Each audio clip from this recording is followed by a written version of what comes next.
வாழ்க வளமுடன். ஹாய் சகோஸ், இதயம் மீட்டும் மெல்லிசை போல உங்கள் மனதை மயக்கப் போகும் எழுத்தாளர் தீபா பாபு அவர்களின் கற்பனை சிதறல்களுக்குள் நம் பயணத்தை தொடங்கலாமா? அத்தியாயம் 34. என்ன அப்படி கூப்பிடாதரா, ஏண்டா அந்த வீட்டுக்கு போன என்றவனை பிடித்து பலமாக உலுக்கிய சிந்துஜா உணர்ச்சி வயப்பட்டு இருந்ததிலும் சோர்விலும் துவண்டு சரிய துவங்க விரைந்து அவளை தாங்கி கட்டிலில் படுக்க வைத்தான் தருண். இல்லம்மா, நான் எந்த ஒரு தவறான அபிப்பிராயத்திலையும் அங்க போகல. யார் என்ன சொன்னாலும் என் உயிர உணர்வும் இந்த வீட்டுலதாமா இருக்கு. நான் சொல்றத கொஞ்சம் பொறுமையா கேளுங்கம்மா பிளீஸ் என்று அவள் கரம் பற்றி கதறியபடி நடந்தது என்ன என்பதை முழுவதுமாக அவளிடம் ஒப்புவித்தான். அதை கேட்ட சிந்து அவன் கரத்தை தன் கன்னத்தோடு அழுத்திக் கொண்டு அழுதாள் என்றாள். இப்படி ஒரு காரணத்தை முற்றிலும் எதிர்பார்த்திராத கருண் கடும் அதிர்ச்சியோடு நின்றிருந்தான். ஏடா, எத்தனை வருஷம் ஆனாலும் அந்த வீட்டுல உள்ளவங்க திருந்தவே மாட்டாங்களா? என் வாழ்க்கையையும் நிம்மதியையும் கெடுக்கிறதுக்கு இன்னமும் வெறி பிடிச்சிட்டு அலையிறாங்களா என்றாள் சிந்து வேதனையோடு. அதையும் பாத்துடுறமா, என்னன்னு முழுசா விவரம் தெரியாம இங்க வந்து உங்க நிம்மதியை கெடுத்துருவாங்களோன்னு பயந்துதான் நான் அங்க போனேன். ஆனா உண்மை தெரிஞ்சதுக்கு அப்புறம் என்ன நடந்தாலும் சரி, ஒரு நொடி கூட அந்த வீட்டுல இருக்க கூடாதுன்னு வேகமா கிளம்பி இங்க வந்துட்டேன். இத்தனை வருஷமா என்னையும் உங்களையும் எந்த கவலையும் அண்ட விடாம பாத்து பாத்து கவனிச்சிட்டு இருந்த அப்பாவோட எண்ணத்தை இனி நிச்சயமா நான் காப்பாத்துவேன். அந்த ராட்சச கூட்டத்தை இங்க வரலாமான்னு சிந்திக்க கூட முடியாதபடி செஞ்சிடுறேன் என்று உறுதி அளித்தவனின் விழிகளில் கோபம் மின்னல் தெரித்தது. ஆமாமா, நானும் இருக்கேன், கவலைப்படாதீங்க. அண்ணா பத்தி தெரியுமே, அவன் ரொம்ப சாஃப்ட் கார்னர்னு. இப்ப மாதிரியே அவன் மறுபடியும் ஏதாவது ஏமாறுறது மாதிரி தெரிஞ்சா நான் உள்ள நுழைஞ்சிடுறேன். என் பேச்சாலும் செயலாலும் நீங்க எவ்வளவு அவதிப்பட்டிருப்பீங்க. வேண்டிய உங்களையே இந்த பாடுபடுத்தினா வேண்டாதவங்களை என்ன பாடுபடுத்துவேன்? ஊரே விட்டு போதுமடா சாமின்னு தலதெறிக்க ஓட விட்டுட மாட்டேன் என தருணையும் செந்துவையும் ஒரு சேர காலை வாரி வேங்க என சூளுரைத்தான் கருண். அவன் பாவனையிலும் பேச்சிலும் அதுவரை இருந்த இறுக்கம் தளர்ந்து இருவரும் புன்னகைத்தனர். இதான் சாக்குன்னு நம்மளை எப்படி டேமேஜ் பண்றா பாருடா என்று தருணிடம் அவனை குறை கூறி பொய்யாய் முறைத்தாள் சிந்து. ஆட போங்கம்மா, இதெல்லாம் ஒரு டேமேஜா? அப்படியே இருந்தாலும் உங்களெல்லாம் அலற வைக்கிற முழு உரிமை எனக்கு மட்டும்தான் உண்டு. அதுல மத்தவங்கள நுழைய விட மாட்டேன். மீறி முயற்சி பண்ணா கத்தம் கத்தம் தான் என்று அவன் காற்றில் கைகளை வீச சட்டென்று வாய்விட்டு சிரித்தான் தருண். அவனை கனிவோடு பார்த்திருந்தவளின் முகம் சட்டென்று மாறியது. தருண், உண்மை தெரிஞ்சதுன்னு சொன்னியே, உன்கிட்ட யார் சொன்னா என்றாள் தவிப்போடு. சிந்துவின் வெளிகளில் தெரிந்த கவலையை கண்ணுற்றவன், நீங்க பயப்படுற அளவுக்கு ஒண்ணும் இல்லம்மா. என்னை ஏமாத்தி சிக்க வைத்தவங்களுக்கு உண்மையை சொல்ல மனவருமா என்ன?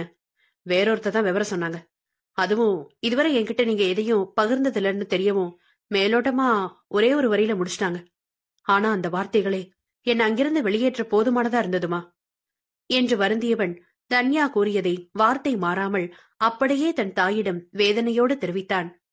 அதை கேட்டு திகைத்தவள், சச்ச, அப்படிலாம் எதுவும் இல்லடா கண்ணா. ஒரு நாளும் உன்னை நான் அது போலன்னு நினைச்சதே இல்ல. நீ அந்த வீட்டுல வேணும்னா உருவாகி இருக்கலாம். ஆனா உன் உடம்புல ஓடுறது ரத்தம்.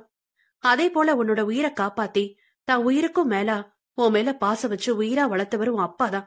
நான் யாரு குறிப்பிடுறேன்னு உனக்கு நல்லா புரியும் நினைக்கிறேன். உனக்கு என்னைக்குமே அப்பான்னா அவர் ஒருத்தர் தான். அவரை தவிர வேற யாருக்கும் அந்த தகுதி இல்ல என வேதனையோடு விழிகளை மூடியவளின் இமைகளில் இருந்து நீர் வழிந்தது. வாழும் காலம் முழுக்க இந்த விவரங்கள் எல்லாம் உங்களுக்கு தெரியாமலே வாழ்ந்துடலான் தான் நாங்க நினைச்சோம். சரி, இவ்வளவு தூரம் வந்துருச்சு. நீங்களும் பெரியவங்களாயிட்டீங்க. இதுக்கு மேல உங்க அப்பாவோட வளர்ப்பை நம்பி எங்க வாழ்க்கையில் நடந்தத உங்ககிட்ட சொல்றேன் என்றாள் சோர்வுடன். தன் குழந்தை பருவம் திருமணம் என்ற பெயரில் ஒரு அரக்கனிடம் சிக்கியது, தருணை வைத்துக் கொண்டு தனியாய் தவித்தது, தங்கள் வாழ்வை வசந்தமாக்கவே சித்தார்த் வந்தது என அனைத்தையும் சுருக்கமாக கூறி முடித்தாள். அம்மா, ஐம் சாரிமா.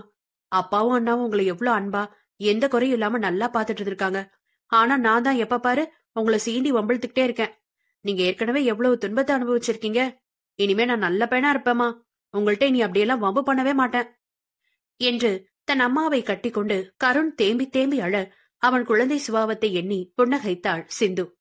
அடைமடையா, நீ பிறந்ததுக்கு அப்புறம் தானே இந்த வீடே கலகலன் ஆனது. நான் ஒரு மாதிரி அமைதினா அப்பாவும் தருணும் சொல் பேச்சு கேட்கிற நல்ல பிள்ளைங்க. உன் பேச்சாலும் செயலாலும் தான் நாங்க அந்த வீட்டுல வாய் விட்டு சிரிக்கிறதே. நீ மாற நினைச்சாலும் நான் விட மாட்டேன். வம்பிழுப்ப, எவ்வளவுதான் நீ சமாளிக்கிறேன்னு பாப்போம் என்று அவனிடம் சவால் விட்டவள் சட்டென்று அவன் தலையை பிடித்து அருகில் இழுத்து நெற்றியில் வேகமாக முட்டினாள். ஆ அம்மா, அன்னைக்கு செயலுக்கு இன்னைக்கு பதிலடியா? ஏமாந்த நேரத்துல நடத்தி காமிச்சிட்டீங்களே என தன் நெற்றியை தேய்த்தபடி முறைத்தான் கருண். எல்லாம் உன்கிட்ட கத்துக்கிட்டு செல்லம் என்றாள் சிந்து கண்ணடித்தபடி. ஏற்கனவே சித்துவின் மேல் ஏக பைத்தியமாக இருந்த தருணுக்கு தன் அன்னை கூறியதை கேட்டதும் உள்ளமெல்லாம் சிலிர்த்து போனது. உண்மையிலேயே அவர் எவ்வளவு பெரிய மனிதர்! என் தந்தையாக அவர் கிடைக்க நான் எந்த ஜென்மத்தில் புண்ணியம் செய்தேனோ என்றெண்ணி புலங்காகிதம் அடைந்தான். அப்பா எப்பவுமே கிரேட் தாமா. அவர் மட்டும் நம்ம கிட்ட வரலனா நம்ம மகிழ்ச்சி மீண்டிருக்குமா? இல்ல சமூகத்துலதான் இத்தனை கௌரவமும் கிடைச்சிருக்குமா? இருக்க இருக்க அவர் மேல எனக்கு அன்பு பெருகிக்கிட்டே தான் போகுது. நானும் அவரை போல சிறந்த மனிதனா வாழ நிச்சயமும் முயற்சி பண்ணுவேன் என்றான் தருண் உணர்ச்சி பெருக்கோடு. ஆமாமா, நானும் தான் என சந்தில் சிந்து பாடினான் கருண். மெல்ல சிரித்தபடி, ஆமா தருண், உன்கிட்ட உண்மையை சொன்னாங்க, அதுவும் நான் சொன்னதே இல்ல அப்படின்னு தெரியவும் மறைமுகமா சொன்னாங்கன்னு சொன்னியே, யார் அது? அந்த வீட்டுல அப்படி மத்தவங்களோட உணர்வுகளை மதிக்கிறவங்க கூட இருக்காங்களா என்ன என்று வியப்புடன் வினவினாள் சிந்து. சித்துவும் வந்த பிறகு அனைவரையும் ஒன்றாக அமர வைத்து தனது எண்ணத்தை சொல்ல வேண்டும் என்றிருந்தவன் கேள்வி கேட்கும் தன் அன்னையை எப்படி சமாளிப்பது என்று யோசித்தான். அது சஸ்பென்ஸ்மா. ஒரு சீக்ரெட் இருக்கு. ஊர்ல இருந்து நாளைக்கு அப்பாவும் வந்துட்டோம். அவர் முன்ன யாரு என்னென்ன விஷயத்த நான் உங்களுக்கு முழுசா சொல்றேன் என்று பூசி மொழிகினான். அப்படி என்னடா சீக்ரெட்? ஆர்வத்தை ரொம்ப கலப்புறியே. எனக்கு தெரிஞ்சவங்களா இல்ல தெரியாதவங்களா? நோனோ, இது தொடர்பான கேள்வி பதில் செஷனுக்கு என் வாயில போட்டு போட்டுட்டேன். சோ ஏனைய விவரங்கள் எல்லாமே நாளைக்கு இல்லனா அதுக்கு மறுநாள் தான் தெரிவிக்கப்படும் என்று கெத்தாக மறுத்தான் தருண். அதுவரை இதழ் கடித்தபடி சிந்தனையில் இருந்த கருண், உன் நடவடிக்கைகள் எல்லாம் வித்தியாசமா இருக்கே. இதுவரை ஃபியூஸ் பண்ண பல்பா இருந்தவன் முகத்துல இத்தனை பிரகாசம் வருதுனா? ஆனா நீ விவரம் எதுவும் சொல்ல வேணாம், நானா கெஸ் பண்ணி சொல்லவா? அதுக்கு ஆமா இல்லன்ற ஒரே ஒரு வார்த்தை மட்டும் பதில் சொன்னா போதும் நீ என்றான் ஆவலாக. வேற வேணையே வேணாம். அங்கே சுற்றி இங்கே சுற்றி இறுதியில் பாயிண்டை பிடித்து விடுவான் என் மகாதகன். இவன் தான் என்னை விட படுசுட்டியாச்சே. இப்போவே இவனை அடக்குனாதான் நான் எஸ்கேப் ஆக முடியும், அப்புறமா சமாளிக்க முடியாது என தனக்குள் அவசரமாக அலசியவன், நீ ஒரு கெஸும் பண்ண வேண்டாம், நான் தான் நாளைக்கு சொல்றேன்னு சொல்லிட்டல, விடு என்று தருண் மழுக்கும் போதே காலிங் பெல் ஒலிக்க, அப்பா கமலாத்த வந்துட்டாங்கன்னு போலருக்கு, தப்பிச்சேன் என பெருமூச்சு விட்டான். அத்தைய வர சொல்லி போன் பண்ணிருக்கேன், அவங்கதான் நினைக்கிறேன் என்றவன் வேகமாக எழுந்து வாயிலுக்கு சென்றான். சென்னை விமான நிலையத்தில் சித்தார்த்தின் வரவை எதிர்பார்த்து குடும்பமே ஆவலுடன் காத்துக் கொண்டிருந்தது. தருண் கிளம்பி வந்த 3 மணி நேரத்திற்கெல்லாம் சிவகாமியிடமிருந்து போன் வர தன் வெறுப்பை எல்லாம் குரலில் தேக்கி அவரிடம் கோபமாக பேசினான் அவன். தன் அம்மாவின் கையெழுத்தை பெற்று போலீஸ் கமிஷனரிடம் அவர்கள் குடும்பத்தின் மேல் புகார் ஒன்று அளித்திருப்பதாகவும், தங்கள் வீட்டை சேர்ந்தவர்கள் யாரையாவது தொந்தரவு செய்ய நினைத்தால் அடுத்த நிமிடம் அவர்களை அரசு செய்ய காவல்துறை வீடு தேடி வரும் என்று இவன் அதிகமாக மிரட்டவும், அதில் அதீதமாக அரண்டு போய் அப்படியே அடங்கி போனார்கள் அவர்கள். ஃபார்மாலிட்டிஸ் எல்லாம் முடித்து சித்து வெளியே வரவும், ஹே என்ற இறைச்சலோடு வாரிசுகள் இருவரும் ஓடிப்போய் அவனை இரு பக்கமும் கட்டி கொண்டனர். மகிழ்ச்சியில் திக்கு முக்காடி போனவன், ஹே என்ன செய்றீங்க 2 பேரும்? எத்தனை சத்தமாவா கத்துவீங்க? எல்லாரும் நம்மளதான் திரும்பி பாக்குறாங்க. டே தருண், நீ கூட அவனோட சேர்ந்துட்டு இப்படி செய்றியே என்று வியந்தவனின் விழிகள் அடுத்து தன்னை காதலோடு நோக்கிக் கொண்டிருந்த சிந்துவின் மேல் படிந்தது. என்ன பொண்டாட்டி மேடம், இதெல்லாம் உங்க திட்டமா? போன் பண்ணா ஒருத்தரும் எடுக்கலையேன்னு நான் கவலையோட வந்தா, தரை இறங்கின உடனே ஸ்வீட் சர்ப்ரைஸா எல்லாரும் வரவேற்க இங்கே வந்துட்டீங்க என்றவளை கேலி செய்தான் சித்து. என் திட்டம்னா அது இல்லப்பா, உங்க வாரிசுகள் தான் உங்களை ரொம்ப மிஸ் பண்ணதா ஃபீல் பண்ணாங்க என்றாள் சிந்து அலட்டலாக. ஓ, அப்ப நீங்க என்ன மிஸ் பண்ணலையா என்று வினவியபடி அவள் தோளில் கை போட்டான் சித்தார்த். நானும் தான் என்றவள் இழுக்க, அப்பா பப்ளிக் பப்ளிக் என எச்சரித்தான் கருண். டேய், எங்களை பொறுத்தவரை உன்ன மாதிரி பப்ளிக்க வீட்லயே வச்சிருக்கும் போது வெளியிட வித்தியாசம்லாம் எனக்கு ஒண்ணு பெருசா தெரியலடா என்று சித்து அவன் காலை வார கருண் முறைப்போடு அங்கே ஒரு அவுட்டு சிரிப்பு வெடித்தது. சிறிது நேர ஓய்வுக்கு பிறகு பொதுவான விஷயங்களை அளவலாவிய பின் மெல்ல சித்துவிடம் அவன் ஊரில் இல்லாத பொழுது நடந்த விஷயங்களை எடுத்துரைத்தான் தருண். எந்தவித குறுக்கீடும் இல்லாமல் அமைதியாக கேட்டுக்கொண்டிருந்தவனின் முகம் மெல்ல வாடியது. அதை கண்ட தருண் வேகமாக அவன் கரங்களை பற்றிக் கொண்டு, என் மேல எதுவும் கோவமாப்பா என்று கவலையோடு வினவினான்.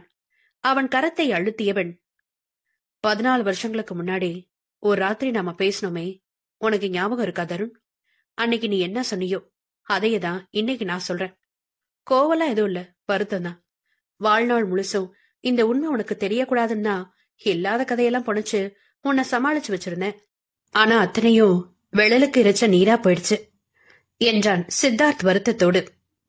நிச்சயமா இல்லப்பா, என் மனசுல எந்த வருத்தமோ பிரிவோ தாழ்வு மனப்பான்மையோ தோன்றக்கூடாதுன்னா நீங்க ஒன்னனையும் பார்த்து பார்த்து செய்தீங்கன்றது எனக்கு நல்லா தெரியும்பா. இதை விட வேற என்னப்பா வேணும்? நீங்க என் மேல உயிரையே வச்சிருக்கீங்கன்றத நிரூபிக்கிறதுக்கு உங்க எல்லாரோட அன்புதாப்பா என்ன தொடர்ந்து அந்த வீட்டுல இருக்க விடாம கட்டி இழுத்துட்டு வந்தது. I love you so much பா என அவனை கட்டி கொண்டான் தருண். நட்புகள் எல்லாரும் நம்ம சேனலை மறக்காம சப்ஸ்கிரைப் பண்ணுங்க. கதையை கேளுங்க, லைக் பண்ணுங்க, கமெண்ட் பண்ணுங்க, பிடிச்சவங்க ஷேர் பண்ணுங்க. நன்றி.